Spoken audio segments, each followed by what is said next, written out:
semuanya, Lamborghini mungkin famous sama ya mobil V12 mereka, supercar V12, supercar V10 mereka. Tapi rupanya mobil-mobil itu nggak terlalu menjual. Semuanya berubah di tahun 2017-an dengan hadirnya Urus, SUV pertama mereka. Well, sebenarnya bukan SUV pertama sih, tapi SUV mass production pertama mereka. Dan sekarang, that's this. Lamborghini Urus Performante. Tapi kenapa mobil ini layak dapat gelar Performante sih? Bukannya Performante biasanya buat supercar mereka yang paling hardcore ya?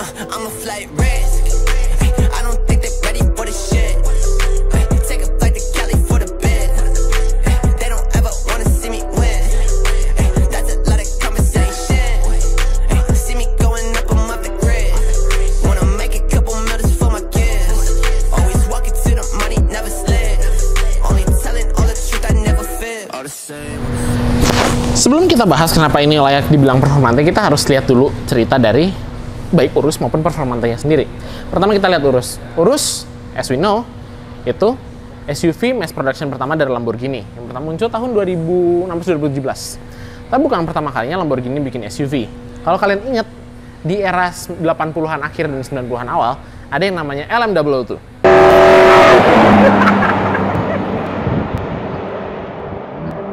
LM002 itu datang dari proyek gagalnya Lamborghini waktu mereka ngajuin proyek buat US Army untuk bikin armored personal vehicle mereka yang kecil ya, lightweight personal vehicle mereka.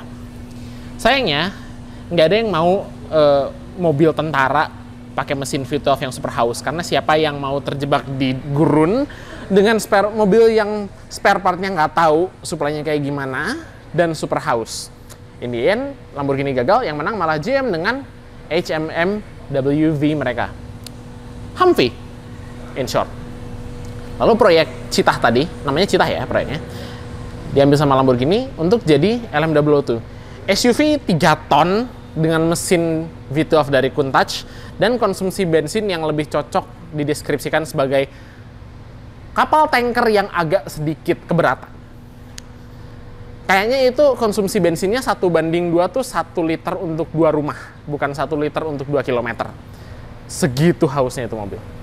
Nah, kalau Performante sendiri, kalian justru pertama lihat badge Performante itu di Lamborghini Gallardo Performante Spider.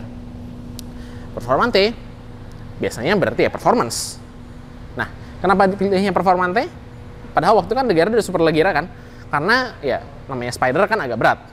Maka dari itu kenapa Huracan akhirnya pilih badge Performante, bukan badge Super Leggera. Karena waktu Huracan Performante itu nggak terlalu banyak lah ringannya dibanding sama Huracan standar. Sama kayak Urus ini, Urus Performante. Ya dia mungkin agak lebih ringan lah, by berapa kilogram nggak tahu lah. Tapi ya katanya sih lebih ringan karena ada karbon, basically karbon di mana-mana, atap karbon, bonet karbon, bahkan sampai fendernya aja fender karbon gitu, over fendernya. Tapi untuk Urus Performante, penambahan performanya bukan dalam hal lightweightness, tapi apa yang ada di dalam sini. Jadi apa aja sih ubahannya?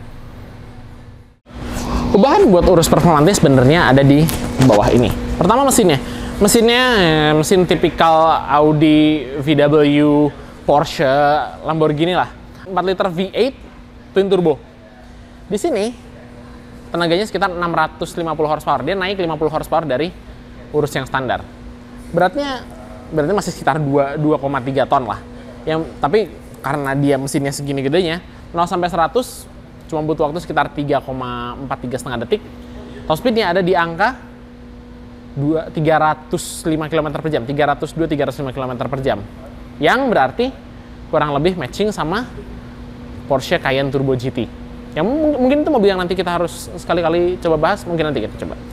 Nah, selain dari itu, karena ini ceritanya track version, walaupun siapa orang yang bawa SUV seberat 2,5 ton ke track itu agak sedikit gila, suspensinya juga diubah, dia lebih stiff dibanding Urus standar atau versi jinak dari ini, Urus S. Bannya juga Pirelli P Zero, nggak, P Zero standar rupanya. Bannya Pirelli P Zero, dia nggak pakai ban Pirelli Scorpion. Pelaknya 23 inch dan dia punya rem karbon seramik 410 mm. 410 atau berapa gitu? Ya, sekitar 410. Gede banget. Dan ya, memang dibutuhkan. Karena ya, beratnya kan segitu. Tapi, pertanyaannya jadi gini. Sebenarnya siapa sih orang yang butuh SUV super high performance yang bisa dibawa ke track ini? Mungkin nggak ada. Tapi di sisi lain, kamu juga bisa berargumen, lu bisa menggunakannya sebagai suatu bragging rights gitu. Gue punya SUV yang bisa dibawa track. Gue punya SUV yang masih bisa dibawa off-road juga. Dia actually quite cool sih untuk performanya. Tapi kira-kira kalau di dalam ada lightweighting stuff juga nggak sih? Nah, masuk ke dalam urus performante dan ya bisa dibilang banyak yang ngasih feeling bahwa ini tuh lightweight. Misalnya ini semua dashboard nih ya, dashboard joknya semuanya finish pakai Alcantara. Walaupun jujur kombinasi warna interior ini Alcantara Nero AD dan stitching kuningnya, stitching Giallo Taurus namanya, kalau di warnanya Giallo Taurus, itu agak sedikit somber, agak sedikit kelam dan menyedihkan. Nggak menyedihkan sih, tapi agak sedikit kerang. Walaupun interiornya cerah gini, warnanya by the way ya, Grigio Hati. Ini warna eksklusif kalau nggak salah, warna Ad Personam. Tapi ya, dengan semua aksen carbon fibernya ada feel lightweightness-nya. Nah, tapi di sini juga mulai kelihatan sisi Audi-nya dari Lamborghini Urus. Karena nggak bisa dipungkiri, Urus itu di balik semua gaya angular hexagonnya Lamborghini, di bawah sini adalah sasis yang sama yang dipakai sama Porsche Cayenne Coupe, Bentley Bentayga, Volkswagen Touareg, dan Audi Q7 dan Q8.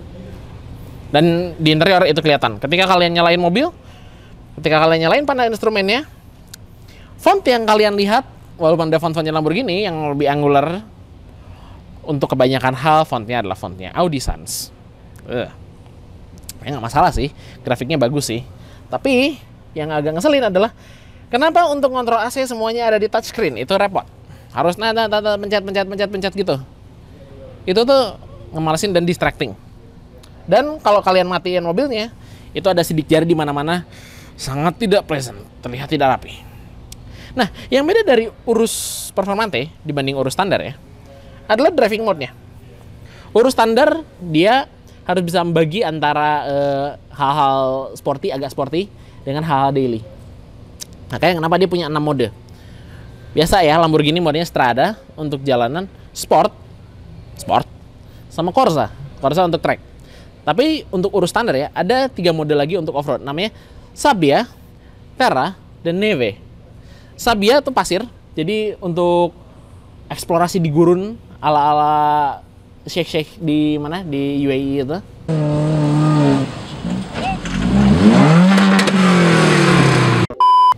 Terus Terra itu tanah dan batu ya.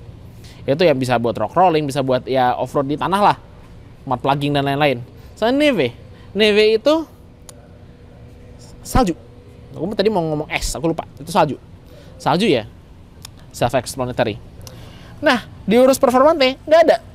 Cuma ada mode Strada Sport Corsa, dan semua mode off-road tadi digabungin jadi satu, jadi namanya Rally Mode. Karena dia memang direncanakan untuk sporty, dan kalau nyetir sporty di luar jalan namanya rally. Bayangin kalian ngelakuin sprint rally pakai mobil seberat 2,2 ton. Kenapa enggak? Tapi kocak sih kayaknya. Also, by the way, soal mesin tadi, oke, dia memang agak sedikit diganggu sama OPF di exhaustnya. But have a listen to this. Dan coba kalian judge ini suara mesin yang enak atau enggak.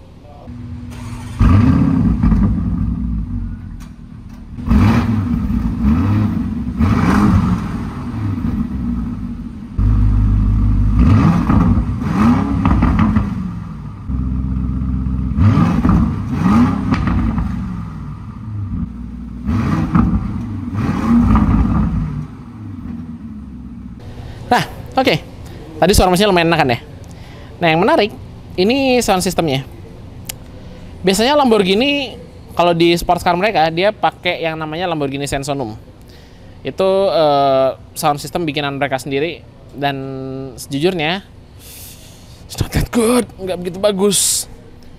Untuk ini, karena ini dipakai untuk mobil yang ya dipakai buat harian lah istilahnya. Di belakang ada jok buat 2 orang lagi loh, gitu. Ada bagasi gede juga di belakang. Dia pakai sound system dari Bang & Olufsen dengan tweeter yang bisa berdiri, bisa muncul dari sini. So cool. Tapi ini optional. Dan biasanya Bang & Olufsen yang ini kalau pakai tweeter yang pop up kayak gitu, it's going to be rather expensive. Tapi nggak apa-apa lah. Namanya juga Lamborghini. Kalau kalian beli Lamborghini, biasanya kalian nggak terlalu peduli kalau kalian harus ngeluarin duit banyak untuk ya sekedar sound system.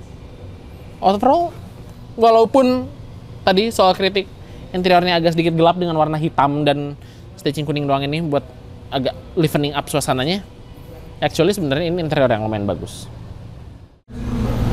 Now this is something unusual. Lamborghini tapi ada bagasinya. Kita lihat.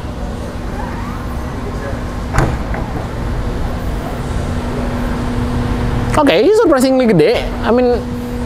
Biasa kalau kita bahas soal kayak Murcielago, Aventador, terus Gallardo atau Huracan, bagasinya cuma cukup 1 rim kertas A4 dan itu juga rasanya udah kejejel penuh gitu ya. Tapi nggak dengan urus. Maklum, karena platformnya kan udah dibilang tadi, platformnya dari Audi Q8, dari Porsche Cayenne, bagasinya lumayan gede, 616 liter. Cukup untuk muat 10 lusin kertas 1 rim atau 3 karat bir mungkin, nggak tahu. Tapi bahkan di soal practicality ini pun Lamborghini nggak bisa lepas dari kelamborghiniannya mereka. Nih, parcel shelf ini separator ini nih biasanya dipakai buat misahin antara barang yang ada di kabin sama barang yang ada di bagasi, supaya kalau kamu nyetir pas lagi belok, barang yang di bagasi nggak melocot masuk ke kabin. Kan nyebelin tuh. Biasanya kalau di mobil normal ini mah udah aja warnanya hitam doang gitu ya. Atau misalnya kayak kardus gitu doang. Nggak ada Lamborghini. Pertama, ini lapis Alcantara. Dan kedua, ada stitching kuningnya juga. Siapa yang butuh? Nggak ada yang butuh stitching kuning di parcel shaft. Tapi dengan kayak gitu malah jadi rasanya benar-benar spesial gitu. Dan kalau satu poin utama untuk sebuah Lamborghini itu adalah feeling special, rasanya urus dan terutama urus Performante ya. Rasa-rasanya dia lulus dengan nilai yang lumayan bagus. Anyway, jarang-jarang nih. Mip, mip, mip, mip, mip. Soft close dia. Lamborghini pakai soft close. Lamborghini yang bisa dipakai harian. It's a great thing. It's a good car. So tadi itu Lamborghini Urus Performante, mobil yang mungkin nggak terlalu dibutuhkan banyak orang sih. Siapa juga di ekonomi saat ini yang butuh mobil SUV 650 horsepower yang bisa dibawa ke track. Aku mendekati mobil ini, approaching mobil ini untuk bikin review ini dengan perasaan yang agak sedikit pesimis. Di bawahnya cuma Audi Q8 tapi di rebodied pakai bodinya Lamborghini dan lain-lain. Sounds very pessimistic. Tapi jujur aja, begitu udah lihat semuanya, aku sebenarnya lumayan senang. I don't even mind the black interior. Aneh? Mungkin aneh. Tapi mobilnya bagus sebenarnya. Anyway, itu tadi review dari Lamborghini Urus Performante, mobil yang surprisingly bagus dan ternyata aku suka. Thank you banget buat TDA Luxury Taste yang udah nyempetin waktu supaya aku bisa lihat-lihat sini. Jangan lupa, seperti biasa, komen di bawah apa yang kalian suka atau yang kalian nggak suka soal Urus. Kasih like. Jangan lupa juga subscribe untuk bantu kita. Jangan lupa juga nyalain notification biar nggak ketinggalan video-video selanjutnya. Anyway, sampai ketemu lagi di video selanjutnya. Bye-bye.